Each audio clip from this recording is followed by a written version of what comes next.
சச்சின் வந்து ரீரிலீஸ் ஆகி கொண்டாடிட்டு இருக்காங்க. அடுத்த கொண்டாட்டம் எந்த ஹீரோ படம் இங்கே சார், எந்த ஹீரோ படம், என்னென்ன படங்கள்? ஏன்னா பெரிய பேசும்போதே ஜான் சாரும் சொன்னாங்க, தேவி சாரும் சொன்னாங்க, பெரிய பேங்கிங் மெமரிஸான ஒரு கிளாசிக்கல் மூவிஸ் வச்சுருக்கீங்க. எந்த படங்கள்லாம் பண்ணலான்னு ஐடியா பண்ணியிருக்கீங்கன்னு ஷேர் பண்ணிங்கன்னா நல்லா இருக்கும். கிளாசிக்கல் மூவின்னு சொன்னதொட்டு முந்தானது தான் ராஜீவ் மேனனுக்கு ஃபோன் பண்ணி பேசினேன். கண்டுகொண்டேன் அஜித் நடிக்கிற படம். ஐஸ்வர்யா ராய், தபு, பூஜா பத்ரா, மம்முட்டி, அப்பாஸ், ஏஆர் ரஹ்மான் மியூசிக்கு, ரவிகே சந்திரன் கேமரா, ராஜீவ் மேனன் டைரக்ஷன். அந்த படத்துக்கு உண்டான ஒர்க் பண்ணின்னு இருக்கேன். இதுக்கு அடுத்து வந்து எல்லாருமே இந்த சச்சின் மாதிரி கேட்குற இன்னொரு படம் வந்து காக்கா. டைரக்டர் கௌதமே எனக்கு பலமுறை ஃபோன் பண்ணி, சார் எல்லாம் கேட்குறாங்க, எனக்கு சீக்கிரம் பண்ணுங்கன்னுவார். அந்த ஒர்க்கும் போயின்னு இருக்குது. இது ரெண்டுத்துக்கு அப்புறம் 2026 வந்து தெரி அண்டு கபாலி பண்ண போகிறேன். Okay sir, thank you.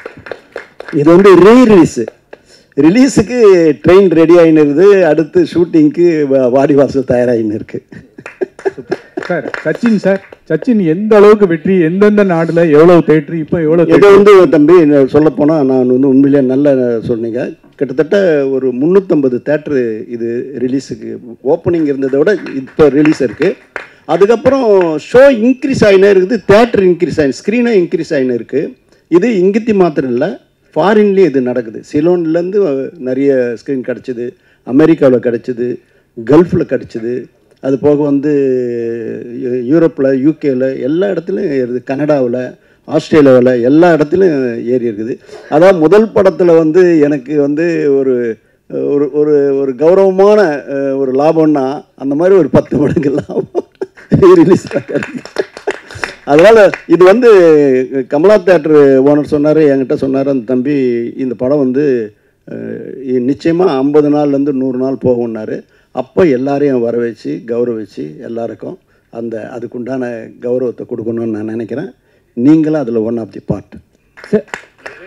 சார் படம் வந்து நல்லா இருக்குது, ஆனால் சில விஷயம் ஸ்க்ரீனில் பார்க்கும்போது கொஞ்சம் கிளார் அடிக்கிற மாதிரி இருக்குது, கொஞ்சம் எரிச்சலாக இருக்கிற மாதிரி இருக்குது. அதை நீங்கள் பார்த்தீங்களா சார்? அதாவது தம்பி, இதுவரைலாம் எல்லாருமே பார்த்து இது வந்து கண்ணாடி மாதிரி ஜொலிக்குதுன்னாங்க. முதல் குரல் உங்கள் குரல் தான் அப்படி இருந்தது சார். அதுதான் முதல் குரல் உங்களுக்கு தான் தனியாக ஒழிச்சிருக்குது. இது 99 குரல் சரியாக இருந்திருக்குது. அடுத்து சார், அப்புறம் நீங்கள் ரொம்ப நாளாக வந்து சினிஃபீல்டில் இருக்கீங்க, விஜயோட பயணம்லாம் பார்த்துருக்கீங்க. இப்போ வந்து அரசியல் பயணம் எப்படி இருக்கும் சார் அவரது? இது திரையுலக பயணம், அரசியல் பயணம். அவர் வெற்றி அடையும். அவர் வந்து படம் நடிக்க மாட்டேன்னு சொல்லிட்டாரு, அதுக்காக கேட்டேன். அதாவது தம்பி, இது வந்து யூகத்துக்கு பதில் சொல்ல முடியாது இல்லையா? அடுத்துக்கு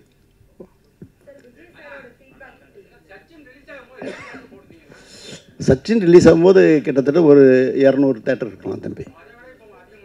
ஆமாம் தம்பி.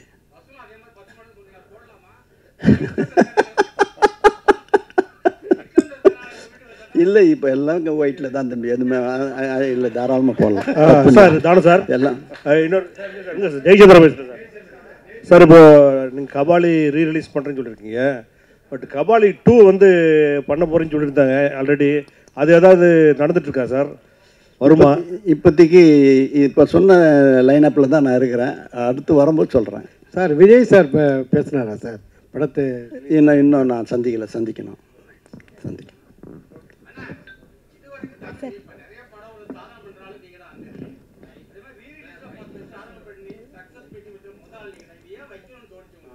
இல்லை, எல்லாரும் ஒரு ஷேர் பண்ணிக்கலான்றது தானே எல்லோரும். இல்லைம்மா, அப்போ பிரிண்ட் தான் சார். கிழக்கு சீமையிலே படம் ரீரிலீஸ் பிளான் ஏதாவது இருக்கா? நிறைய பேர் கேட்டிருக்காங்கம்மா, அது பண்ணுறதுக்கு சான்சஸ் இருக்குது.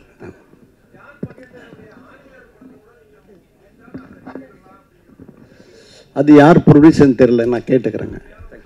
ஹலோ, இல்லை நான் கேட்டுக்கிறேன். தனுஷ் சார், ஒரு கொஸ்டின் கேட்கலாமா? சச்சின்கிற வெற்றிக்கு அந்த பேர் ஒரு மிகப்பெரிய காரணம்னு எல்லாருக்கும் ஃபீலிங். சச்சின் டெண்டுல்கர் பீக்கில் இருந்த டைம் அது எவ்வளோ தூரம் அஃப்கோர்ஸ் ரியலிஸ்டிக்லி உண்மை.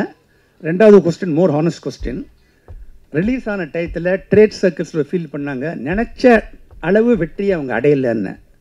அந்த ஃபிகர்ஸை கோட் பண்ணாங்க. அதுவும் எவ்வளோ தூரம் உண்மைன்னு I just need honest answer.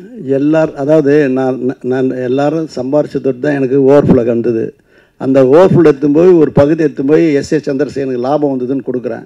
Sir லாபம் வந்து சொன்னதே போதும் சார், எங்களுக்கு பணம் வேணான்னு திருப்பி கொடுத்தாரு. இதுதான் உங்களுக்கு ஆன்சர்.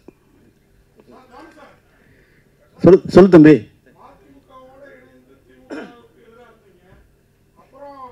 தம்பி தம்பி அது அது அரசியல் விட்டுடலாம். சினிமா பற்றி சந்தோஷமாக பேசும்போது இது அரசியல். தயவு செய்து தம்பி, நான் உன்னிட்ட நான் உரிமை எடுத்து பேச முடியும். அதனால் யூகத்துக்கு பதில் சொல்லக்கூடாது. அடுத்தது சச்சின். ஆமாம் கண்டிப்பாக சார். இப்போலாம் வந்து ஹீரோயினே வந்து படத்துக்கே ப்ரொமோஷன் வர மாட்டாங்க. ஆனால் வந்து இந்த படம் 20 வருஷம் ரிலீஸ் ஆகிட்ட பிறகு கூட நம்ம ஹீரோயின் வந்து ஒரு ட்விட்டர் போட்டு ஒரு விஷயம் வாழ்த்து சொல்லியிருக்காங்க. அதை எப்படி பார்க்குறீங்க இப்போ இருக்கிற ஜென்ரேஷனுக்கு? ஆமாம் சார், இது வரவேற்கத்தக்கது தம்பி. சார்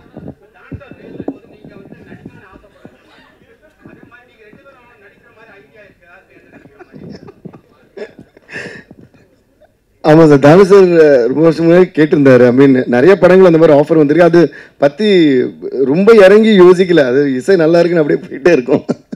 இப்போ நிறைய ஸ்கிரிப்ட் எல்லாம் அனுப்பிச்சு நிறைய பேர் சொல்கிறாங்க. ஏதாவது சூட் ஆகும் அப்படின்னு சொன்னால் மேபி சும்மா ஜாலிக்கு வேணால் ட்ரை பண்ணலாம். அதாங்க, அப்படி ஆசை இருந்தால் பண்ணிட்டு இருப்பேன் இந்நேரம். அப்போ அந்த ஆசை வந்து பயங்கரமான ஆசையே இல்லை, அந்த இசை தான் பயங்கரமான ஆசையாக இருக்குது. அதுதான் அவர் இப்படியே சிரிப்பார் பாருங்களேன். நான் சொன்னது கரெக்டாக இருக்கும். மாஸ்டர் சிரிங்க. சேம் தான். அது என்னன்னா எல்லாமே அமையணும். நம்ம ஏதோ ஃபோர்ஸ் பண்ணி நம்மளும் பண்ணணும்னு பண்ணக்கூடாது. நம்ம இப்போ ஏதோ நம்ம எங்கள் வேலையை வந்து சரியாக செய்யணும்னு முயற்சி பண்ணிகிட்டு இருக்கோம். ஒருவேளை அப்படி அமைஞ்சிச்சுன்னா, ஒருவேளை நமக்கு எல்லாமே சரியாக அமைஞ்சிச்சுன்னா இன்னும் நடக்கலாம், அவ்வளோதான். தவிர நம்ம ஃபோர்ஸ்டாக இது பண்ணி ஆகணுன்றதெல்லாம் கம்பல்சரி எங்களுக்கு அது தோணலை. எனக்கு தோணலை, இவரு சொல்லிட்டார் உங்களுக்கு. ஆத்திச்சூடி சாங் பார்த்துருப்பீங்க. என்ன பர்ஃபார்மன்ஸு ஷோபி பண்ணியிருக்குன்னு தெரியும். நல்ல கலைஞன். ஆனால் அவனுக்குள்ளே ஒரு இயக்குனர் ஒளிஞ்சுன்னு இருக்கிறான். அது என்றைக்கு வெளிப்படுவான்னு தெரியல. நானும் சொல்லின்னு இருக்கேன். நன்றி சொல்லி இயக்குனர் முடிப்பார்.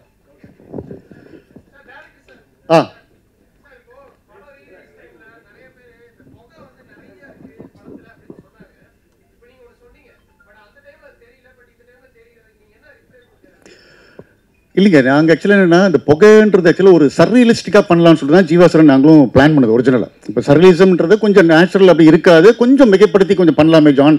நான் ஏற்கனவே இதே தடவை நான் பண்ணியிருக்கேன். நான் இந்த படத்தில் வேறு ஒரு ஸ்டைல் பண்ணலாம், அதாவது இங்கெல்லாம் கூட ஸ்மோக் இருக்குமான்னு பண்ணலான்ட்டுன்னு. மேபி அந்த டைமில் நாங்கள் கொஞ்சம் ஆடியன்ஸை வந்து இந்த மாதிரி சர்ரியலிஸ்டிக் ஃபிலிம் மேக்கிங்னு ஒன்று இருக்குன்னு வந்து அவங்கள வந்து கண்டிஷன் பண்ணியிருக்கலாம். அதனால வந்து ஜாஸ்தி புகைன்னு ஃபீல் பண்ணாங்க. பட் இன்னைக்கு இருக்கிற ஆடியன்ஸ் வந்து அது பெருசாக யாரும் ஒன்றும் குறையா சொல்கிறது இல்லை. இன்ஃபேக்ட் சிலப்போ நிறைய பேர் வந்துட்டு படம் ஸ்டார்டிங்லேருந்தே நீங்கள் க்ளவுட்லேருந்து ஆரம்பிக்கிறீங்க சார், ஸோ பிகினிங்லேருந்தே இது வந்து அந்த இடத்துல நடக்கிற ஒரு கதை மாதிரி நீங்கள் கண்டிஷன் பண்ணிருக்கீங்கன்றாங்க. பட் நாங்கள் அப்படி நினச்சி பண்ணலை. பட் டைட்டிலேருந்தே அது ஒரு மூடு ஸ்டார்ட் ஆகிடுது. அதனால் இன்னைக்கு யாரும் அதை பற்றி ஒன்றும் பெருசாக கம்ப்ளைண்ட் பண்ணல சார். இதெல்லாம் மீறி தான் படத்தை என்ஜாய் பண்ணுறாங்க. ஆமாம்மா, அது எல்லா இடத்துலையும் இப்போ நீ விட்டுருந்தீங்கன்னா இப்போ கூட இங்கே கூட விட்டுருமா ஸ்வாமி. நாங்கள் இங்கே முதல்ல தேங்க் பண்ணுறீங்க நீங்கள். ஆமாம் இல்லைங்க, நான் ஆக்சுவலாக அதான் சொல்லுவேன், யாருக்கு எங்கே கண்ணு போகும்னு தெரியல எங்களுக்கு. எல்லாரும் வந்து விஜய் சாரியும் ஜென்னியா ரசிச்சுட்டு இருக்கும்போது ஒரு குரூப் வந்து ஃப்ரெண்டு ரசிச்சிருந்துருக்காங்க. அது வந்து நிறைய பேரே வந்து ஓப்பனாக இது பண்ணாங்க. எல்லாரும் வந்து ஷாலினியை பார்த்தப்ப நான் மட்டும் இந்த பொண்ணை பார்த்துட்டு இருந்தேன் அப்படின்ட்டுன்னு. அதுக்கப்புறம் வந்து பாவம் யாரோ ஒருத்தவங்க வந்து தேடி கண்டுபிடிச்சி இன்டர்வியூ கொடுத்து அவங்களுக்கு ஒரு வீடியோ கொடுத்து பார்த்தா இப்போ அவங்களுக்கு இன்ஸ்டாலையும் சரி இதுலேயும் பார்த்தா பயங்கரமாக வந்து ஒரு ஃபேன் ஃபாலோயிங் வந்திருக்குது. ஸோ அதான் ஒன்று கிளிக் ஆச்சுன்னா எல்லாமே கிளிக் ஆகிடுன்ற மாதிரி தான். டிஎஸ்பி சார், புஷ்பா 3 ப்ராஜெக்ட் எப்படி போயிட்டு இருக்கு? அது நீங்கள் தான் பண்ணுறீங்களா? திடீர்னு பயங்கரமான ஒரு கேள்வி கேட்டேன். அது டைம் எடுக்கும் சார். ஆமாம், அது எட்டு ஸ்டார்ட். அவங்களே இன்னும் அந்த டாபிக் போய்கிட்டு இருக்கு சோசியல் மீடியாவில். அதில் நீங்கள் தான் மியூசிக். அது சுகுமார் சார் அஃப்கோர்ஸ். பட் அது ஸ்டார்ட் ஆகும். ஏன்னா அதுக்கு முன்னாடி சுகுமார் சார் பண்ணுற வேறு படம் இருக்குது. ஸோ அதான் இந்த கேள்வி நீங்கள் அவர்கிட்ட தான் கேட்கணும். ஆமாங்க, ஆமாம். அப்புறம் இன்னொன்று பிஃபோர் வி ஃபினிஷ் ஒரு பாயிண்ட் சொல்லணும். வாடி வாடி பாட்டு பற்றி விஜய் சாருக்கு இன்னொரு வாட்டி நன்றி சொல்லிக்கிறேன். அந்த பாட்டை அவர் பாடணும்னு நாங்கள் ஆசைப்பட்டப்போ வந்து பாடினார். அந்த வாடி வாடி வந்து மிகப்பெரிய வெற்றியானதுக்கு ஒரு மிகப்பெரிய காரணம் அவரோட வாய்ஸு. அது எப்படி ரெக்கார்ட் பண்ணுவோங்கிறது நீங்கள் வந்து இன்ஸ்டாவில் பாருங்கள். ஜான் சார் வந்து க்ளீனாக ஒரு ரீல் சொல்லியிருப்பாரு. அது நானும் போஸ்ட் பண்ணியிருந்தேன். அதை பார்த்தா ரொம்ப என்ஜாய் பண்ணுவீங்க. சார் சார் அந்த பாட்டை வந்து இவங்க நே விருப்பமா ஒரு 2 வரி பாட சொல்லுவாங்க. வாடி வாடி வாடி வாடி பாட்டு. அதான் அவங்க காட்டுறாங்க இப்படின்றாங்க. அதாவது நீங்க சொன்ன ரீல் அவ்வளவு பாப்புலர் ஆயிடுச்சு.